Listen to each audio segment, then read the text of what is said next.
세금 하나도 안 내고 자녀에게 수십억 넘기는 법, 달러형 연금의 진짜 구조를 알려드리겠습니다. 세금 하나도 안 내고 자녀에게 수십억을 넘길 수 있다? 이런 제목을 보면 아마도 많은 분들이 이렇게 생각하실 겁니다. 그게 말이 되나? 세금 없이 자녀에게 돈을 넘긴다는 게 가능한가? 혹시 위험한 건 아닌가? 이렇게 말이죠. 맞습니다. 이 질문은 당연히 하셔야 합니다.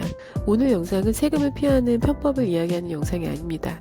또 특정 상품을 무조건 가입하라고 하는 영상도 아니고요. 오늘 말씀드릴 핵심은 이것입니다. 자산가들은 연금을 단순히 노후 생활비로만 보지 않습니다. 환율, 비과세 요건, 연금 주력, 자녀 승계 구조까지 한꺼번에 본다는 거죠. 그리고 이 구조에서 요즘 많이 이야기되는 것이 바로 달러형 연금입니다. 달러형 연금이라고 하면 많은 분들이 단순히 이렇게 생각합니다. 단순히 달러로 가입하는 연금인가 봐요. 환율이 오르면 돈을 버는 건가요? 달러 보험 같은 건가 봐요. 라고요. 그런데 달러형 연금 핵심은 단순히 달러가 아닙니다. 진짜 핵심은 네 가지인데요. 첫째는 원화 자산만 가지고 있는 위험을 줄여주는 것. 둘째는 달러 기준의 자산을 장기적으로 쌓아가는 것. 셋째는 일정 요건을 충족했을 때 보험 차익 비과세 구조를 검토해보는 것. 넷째는 노후연금 흐름과 자녀 승계까지 함께 2대 설계까지 가능한 연금을 뜻하는 것입니다. 즉 달러형 연금은 단순한 저축 구조가 아니라 통화 분산, 장기 운영, 비과세 가능성, 자녀 승계 구조까지 함께 자산 설계하는 방식을 말합니다. 먼저 환율 이야기부터 해보겠습니다. 대부분의 사람들은 돈을 벌면 원화로 모읍니다. 월급도 원화고 예금도 원화, 부동산도 원화, 생활비도 다 원화입니다. 한번 생각해 보셔야 합니다. 나의 자산이 전부 원화에만 묶여있어도 괜찮을까요? 평소에는 잘 느끼지 못합니다. 하지만 환율이 오르면 체감이 달라집니다. 해외여행의 비용이 오른다거나 수입 물가가 오를 경우에요. 자녀 유학비가 늘어납니다. 해외 자산을 사려면 더 많은 원화가 필요해집니다. 반대로 이미 달러 자산을 가지고 있던 사람들은 환율 상승 국면에서 원화 환산 가치가 훨씬 더 커질 수 있습니다. 예를 들어 보겠습니다. 1억 원을 달러 기준으로 준비했을 때 가정해 보겠습니다. 가입 당시 환율이 1달러에 1,300원이었다면 1억 원은 약 76,900달러 정도인데요. 시간이 지나서 환율이 1,500원이 되면 어떻게 될까요? 같은 76,000달러도 원화로 환산하면 약 1억 1,500 수준이 됩니다. 여기에 투자 수익률은 전혀 들어가지 않았습니다. 단순히 환율 변화로만 본 것입니다. 물론 반대도 가능한데요. 환율이 내려가면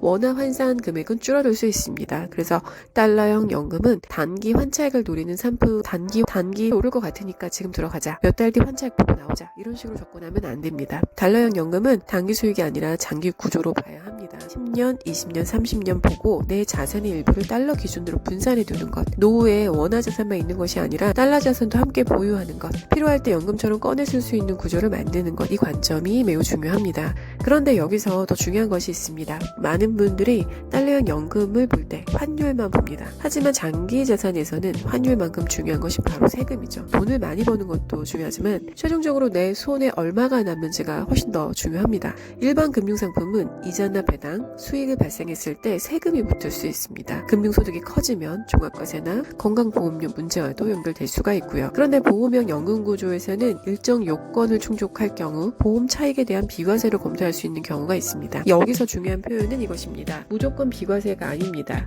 요건을 충족해야 비과세 가능성이 있습니다. 예를 들어 납입 방식, 납입 금액, 유지기간, 계약의 형태, 중도 인출 가능 여부에 따라서 결과가 달라질 수 있습니다. 달러형 연금은 상품 이름만 보고 가입하면 안 됩니다. 이 상품 비과세래요. 이거 달러라서 좋대요. 이거 자녀에게 넘길 수 있대요. 이런 말만 듣고 가입하는 것보다는 반드시 봐야 할 것은 얼마를 넣어야 할 건지, 그 돈은 10년 이상 장기로 줄 수 있는지, 환율 변동을 감당할 수 있는지, 또 비과세 요건을 맞출 수가 있는지, 또 중도 해지 가능성은 없는지, 자녀에게 넘길 때 세무상의 문제는 없는지, 이거를 총체적으로 봐야 합니다. 자, 여기서 오늘 제목으로 다시 돌아가 보겠습니다. 세금 하나도 안 내고 자녀에게 수십억 넘기는 법.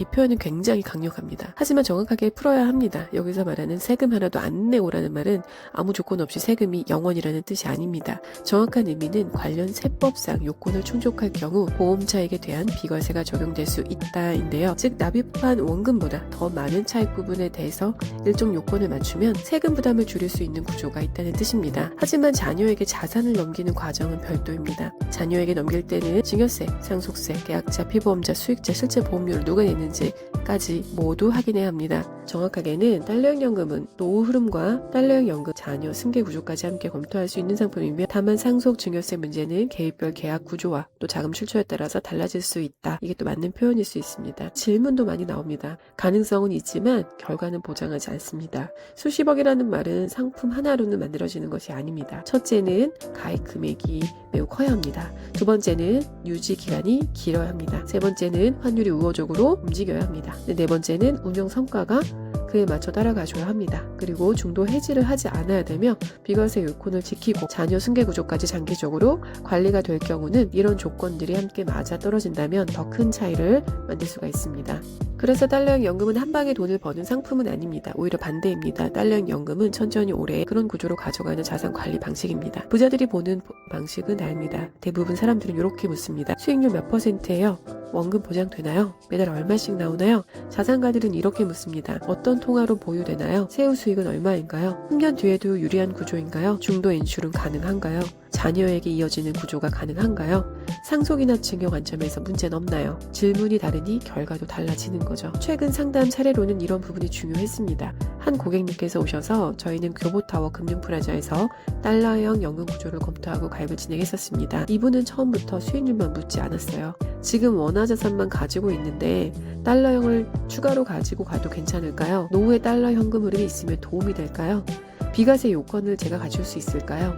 나중에 자녀에게 남길 수 있는 구조도 가능한가요? 그리고 상담 핵심은 상품이 아니라 구조였습니다. 먼저 현재 자산 중 장기로 묶어둘 수 있는 돈이 얼마인지 봤습니다. 달러형 연금은 단기 자산으로 가입하면 안 됩니다. 물론 특수하게 사업을 많이 해서 단기적으로 해지할 것을 고려한 기간적인 부분에 대한 분산이 자금별로 이루어져 있는 계좌라면 일부분 가능할 수도 있겠습니다만 대부분들은 생활비, 비상금, 대출 상환 자금을 따로 두고 최소 10년 이상 가져갈 수 있는 여유 자금으로 준비를 하게 됩니다. 그 다음은 환율을 받습니다. 한 번에 환전해서 들어가는지, 나눠 들어가는지, 환율 변동을 감당할 수 있는지를 확인해야 합니다. 그 다음은 비과세 요건을 받습니다. 일시납인지 월납인지, 납입 금액은 얼마 가능하신지, 유지 기간은 또 어떻게 되는지 확인을 해드렸습니다. 저는 마지막으로 이분께서는 연금 수령과 자녀 승계 구조이다. 언제부터 어떻게 받을 것인지, 달러형 연금은 단순히 가입했다로 끝나는 상품이 아닙니다. 노후 자금에 대한 달러 자산, 비과세나 자녀 승계까지 함께 보는 장기형 설계로 가져가게 되는 것이죠. 물론 특히 50대, 60대의 목돈은 있지만 매달 들어오는 현금이 부족한 분들은 한번 검토해 볼 만합니다. 퇴직금들이 생긴 분, 부동산을 매각하신 분, 사업 정리 자금이 필요하신 분, 자녀에게 줄 자산 일부를 미리 구조하고 싶으신 분, 이런 분들에게는 단순 예금 말고도 다른 선택지를 고민해 볼 수가 있습니다. 다시 한번 강조드리지만 달러 연금은 무조건 돈을 벌게 해주는 상품은 아닙니다. 비과세도 무조건 적용이 되는 게 아니고요. 자녀 상속도 세금 없이 무조건 되는 것은 아닙니다. 현재 상황에 따라서 개인별로 모두 다를 수 있습니다. 내 돈이 단기 자금인지 장기 자금인지, 원화로만 둘 것인지 달러로 나눌 것인지, 세금 요건을 맞출 수 있는지, 나중에 연금처럼 꺼내실 수 있는지, 또 자녀에게 이어질 수 있는지, 특히 자녀에게 이어질 때 문제는 없는지, 이런 모든 걸 확인해야 합니다. 달러형 연금의 진짜 가치는 세 가지인데요. 첫째는 원화 자산만 가지고 있는 위험을 줄일 수 있다는 것, 두 번째는 장기 유지 시 비과세 가능성 검토해 볼 수 있다는 것, 세 번째는 노후 현금 흐름과 자녀 승계 구조까지 함께 볼 수 있다는 것입니다. 이 세 가지가 연결되면 달러형 연금은 단순한 연금이 아니라 하나의 자산관리 도구가 됩니다. 오늘 제목은 자극적이었습니다. 세금 하나도 안 내고 자녀에게 수십억을 넘긴다고? 하지만 진짜 핵심은 이겁니다. 세금을 피하는 것이 아니라 세법상 요건을 지키면서 장기적으로 자산을 설계하는 방법, 수익을 확정하는 방법이 아니라 환율과 비과세 구조를 활용해서 가능성을 키우는 방법, 자녀에게 무조건 넘기는 것이 아니라 가족 자산의 흐름을 미리 알고 설계하는 방법. 노후 준비는 단순히 돈을 많이 모으는 게 아닙니다. 언제 어떤 통화로 어떤 세금 구조가 누구에게 이어질지 보는 것도 포함입니다. 지금 목돈이 있다면 그냥 예금으로만은 묶어두지 마세요. 이 돈이 노후 월급이 될지, 달러 자산으로 분산될 수 있는지, 요건으로 혜택을 가져갈 수 있는지, 또 자녀에게 이어질 수 있는지 구조를 함께 설계해보는 것. 그래서 한 번쯤은 점검해 보셔야 합니다. 연금은 많이 넣는 것보다 어떻게 설계하느냐가 훨씬 더 중요하기 때문인데요. 달러형 연금은 그 설계 안에서 환율, 비과세나 노후 현금으로 여러 가지 자녀 승계까지 함께 볼 수 있는 하나의 소중한 방법입니다. 오늘 내용이 도움되셨다면 구독하시고 달러형 연금이 내 상황에 맞는지, 내 목돈을 어떻게 노후 현금으로 바꿀 수 있는지 여러 가지 전략이 궁금하시다면 앞으로도 이 채널에서 계속 함께 점검해 보시길 바라겠습니다. 감사합니다.